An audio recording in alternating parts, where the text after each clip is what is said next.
Les choses ne nous arrivent pas à nous.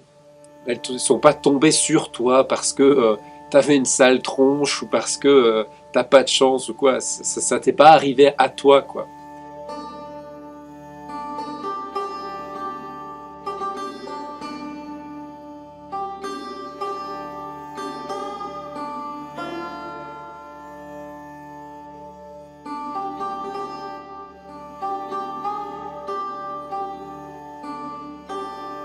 C'est vrai que ça arrive assez souvent dans la vie d'une femme, d'un homme, d'être confronté à des peurs, à des moments d'extrême vulnérabilité, des moments de solitude, euh, des défis qu'on rencontre à l'extérieur, dans le quotidien, dans la vie ici sur Terre, mais c'est surtout ce qui va générer des grandes inquiétudes, ce sont nos défis intérieurs, nos zones d'ombre, notre passé, notre vécu, nos positionnements et toutes ces choses qui vont nous mettre au défi. Et c'est vrai, oui, à plusieurs reprises, on va se retrouver perdus, démunis, en totale vulnérabilité devant ces zones qui vont s'ouvrir en nous. Et quoi faire et comment les appréhender au mieux, je crois que c'est la première étape, c'est de pouvoir accepter d'être vulnérable, accepter d'être faillible, d'avoir des failles, d'avoir des zones brisées à l'intérieur de soi, d'avoir plein d'imperfections, d'avoir des doutes, d'être humain en fait. Hein. Durkheim le disait très bien.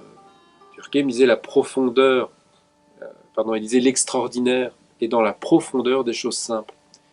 Et être humain, mais c'est ça, c'est être en fait plein d'espaces brisés, d'espaces sauvés, d'espaces construits. C'est un melting pot, un mélange.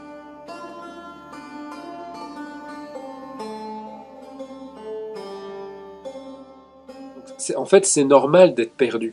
C'est complètement normal d'être vulnérable, de douter. C'est anormal que de ne pas être perdu dans sa vie, des fois. C'est anormal que de ne pas douter à certains moments, de ne pas se sentir ouais, triste ou des choses comme ça. Tout ça, en fait, c'est normal. À partir du moment où il y a une fluctuation, on est des humains, donc c'est normal de vivre tout ça. Maintenant, dans l'aspect que tu me partages ici, tu utilises le mot briser. Effectivement, il y a des espaces en nous brisés, anéantis, des parcelles de notre vie qu'on nous a volées. Alors, qui nous les a volées? Ça peut être quelqu'un dans notre passé, ça peut être la vie qui nous a volé une partie de notre histoire. Euh, Moi, je nourris l'idée, la pensée que les choses ne nous arrivent pas à nous. Elles ne sont pas tombées sur toi parce que tu avais une sale tronche ou parce que t'as pas de chance ou quoi. Ça t'est pas arrivé à toi, quoi. Euh, les choses sont arrivées pour toi. Dans ma vie, les choses ne sont pas arrivées à moi. C'est pas moi qui n'ai pas eu de chance. Les événements, les situations, qui certaines m'ont renforcé, certaines m'ont donné des opportunités magnifiques, et puis d'autres m'ont complètement brisé. Il y en a certaines qui m'ont anéanti, qui m'ont volé des parts de mon innocence. Ben, ça m'est pas arrivé à moi, c'est arrivé pour moi. À partir du moment où je peux concevoir que c'est arrivé pour moi, je redeviens puissant en fait face à la situation. Et à ce moment-là, euh, je peux choisir de grandir de l'expérience plutôt que de rester enfermé dans la victime par rapport à l'expérience.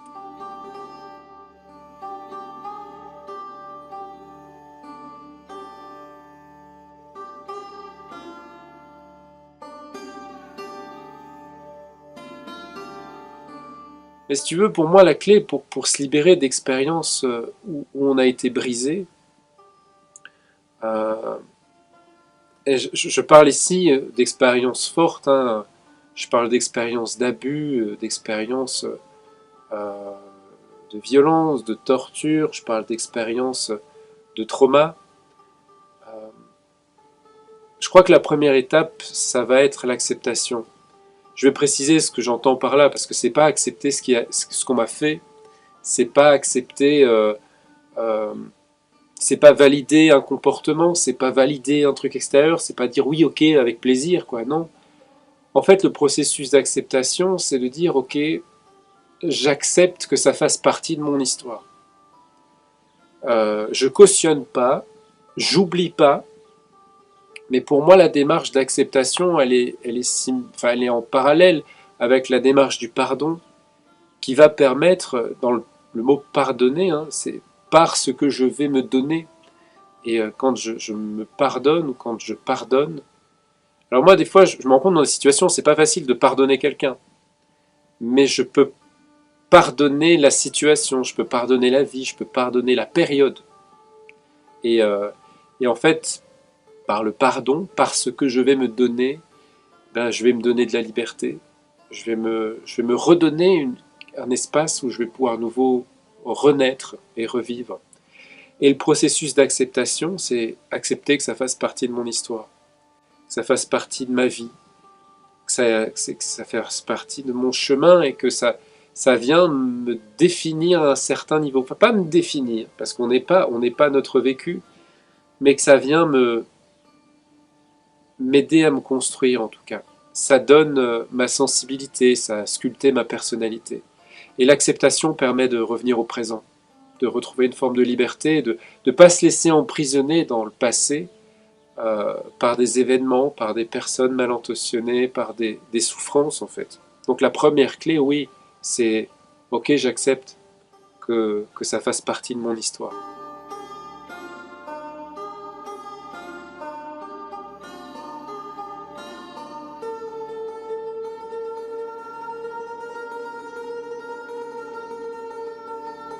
Alors après, oui, bah, la deuxième clé, ok, j'ai accepté, et puis quoi? C'est pas parce que j'ai accepté que ça fasse partie de mon chemin que ça va résoudre quelque part peut-être des problèmes que j'ai accumulés suite à ça. Euh, pour moi, l'étape d'après, c'est d'aller dans entendre, appréhender et prendre vraiment soin de toutes ces blessures ou de ces vulnérabilités que ça a pu euh, ouvrir, faire émerger, toutes ces cicatrices en fait. Il faut prendre soin de ça. Il faut prendre soin de ce qui est brisé en moi pour que ça puisse se reconstruire. Je sais pas, soyons très honnêtes. Hein, je crois qu'il y a des dimensions dans notre être qui se reconstruiront jamais. Freud le disait bien à un certain niveau. Il disait quand qu'un proche décède, on peut nourrir n'importe quelle croyance que ok, il est dans un au-delà et tout ça, mais il n'empêche qu'il y a un espace qui reste vide. Et cet espace, il va rester vide. La personne, elle est partie. Quand on vous brise une part de vous, une part de votre enfance, une part d'innocence, on vous l'a pris en fait. Hein. Sorry. Et il y a des espaces dans ma vie, dans mon vécu, il y a des places qui sont vides et elles resteront complètement vides parce que les personnes qui étaient là, ces places sont parties. Il y a des parts d'innocence, d'enfance qu'on m'a brisées et elles resteront brisées parce que je ne peux pas revenir en arrière. Par contre, il y a quelque chose qu'on peut faire dans ces expériences-là, c'est déjà de consacrer du temps. Consacrer du temps à ces espaces brisés. On ne le fait pas, soyons vraiment honnêtes, on ne sait pas le faire et notre société ne nous aide pas en fait à consacrer du temps à ces espaces brisés. Je vais en parler parce que consacrer du temps à un espace brisé, c'est pas vouloir le changer, c'est pas vouloir le guérir dans le sens où nous on l'entend, c'est-à-dire qu'il ne pose plus problème et qu'on puisse passer à autre chose. Consacrer du temps aux parts abîmées en soi, bah, ça implique déjà prendre du temps pour soi, et ça implique aussi traverser des émotions inconfortables par rapport à ce vécu. Des émotions d'impuissance, des émotions de honte, des émotions d'insécurité, et ainsi de suite, quoi. Il y en a plusieurs. Ça nous met face à une réalité, un vécu intérieur, un souvenir, et y consacrer du temps, c'est entendre ces émotions, leur laisser l'espace de s'exprimer en soi, tout en étant dans un espace de conscience, et prendre soin, simplement prendre soin, sans chercher forcément à guérir, directement à trouver une solution, prendre soin, réconforter et redonner de la valeur. Ça, c'est super important, parce que ces parts cassées en nous, elles ont perdu toute l'estime qu'elles pouvaient avoir, elles se sentent être des merdes, elles se sentent brisées, elles se sentent anéanties, et très souvent dans des expériences de trauma, dans des expériences d'abus chez certaines personnes, et ben en fait on essaye de les foutre au placard, quoi. On les met, on est dans un déni de ce truc, on essaye de le mettre de côté face à certaines souffrances, on les met dans les caves, et on essaye de faire comme si de rien n'était, et puis on essaye de fonctionner avec. Et donc on vit, quoi, mais on survit surtout. Consacrer du temps à ces parts-là, c'est les reconnaître. En les reconnaissant, en leur laissant ces émotions quelque part vivre et vibrer, je leur redonne de la valeur. En leur consacrant du temps, je leur redonne de la valeur. Avec vos enfants, c'est pareil. Vous pouvez leur donner plein d'argent, vous pouvez leur offrir les meilleures écoles, tout ce que vous voulez. Mais la chose qui aura le plus de richesse, c'est le temps que vous allez leur donner. Parce que le temps, c'est la seule chose que vous allez jamais pouvoir récupérer. Jamais. De l'argent, vous pouvez en gagner encore. Des meilleures écoles, vous pouvez peut-être en trouver, et ainsi de suite. Mais le temps que vous allez donner à quelqu'un, jamais vous allez le récupérer. Donc c'est vraiment un des éléments les plus précieux. Et donc de vous consacrer du temps à ces espaces brisés en vous, pour moi c'est le deuxième truc après l'acceptation. C'est ok, je vais consacrer la tendresse, de l'affection et de l'amour avec, avec une totale tolérance pour ces espaces brisés en moi qui ont probablement de l'insécurité, de la honte et plein de trucs pas évidents.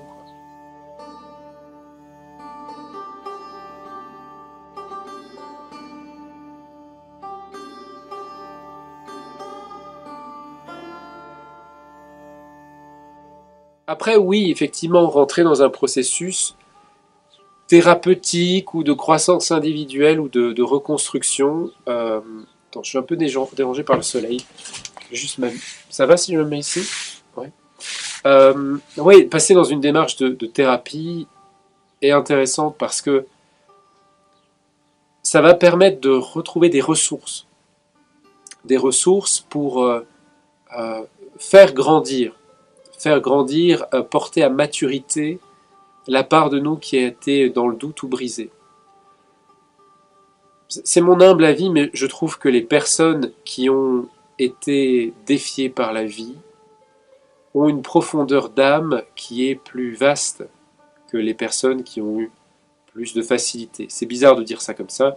Voilà, c'est un peu mon idée, mais euh, vous ne serez pas la même personne si vous n'aviez pas rencontré les mêmes épreuves. Vous n'auriez pas la même tolérance, la même profondeur, la même force. Je vais citer Bob Marley, c'est pas une référence, enfin, oui, qui disait qu'on ne sait pas à quel point on est fort jusqu'à des moments où on n'a pas d'autre choix que d'être face à certaines forces, à faire appel à certaines ressources en soi. L'épreuve dans la vie, elle vient nous aider à mieux nous connaître, en fait, à mieux nous rencontrer, à mieux exprimer notre potentiel. Les espaces en vous qui ont été brisés, c'est un principe d'alchimie. Si vous arrivez à renaître de vos cendres comme le phénix, vous allez faire une œuvre d'art de qui vous êtes. Vous allez aller dans une démarche, oui, alchimique, pour le coup, vraiment, et, euh, transformer le plomb en or, faire de votre souffrance un don d'amour extraordinaire.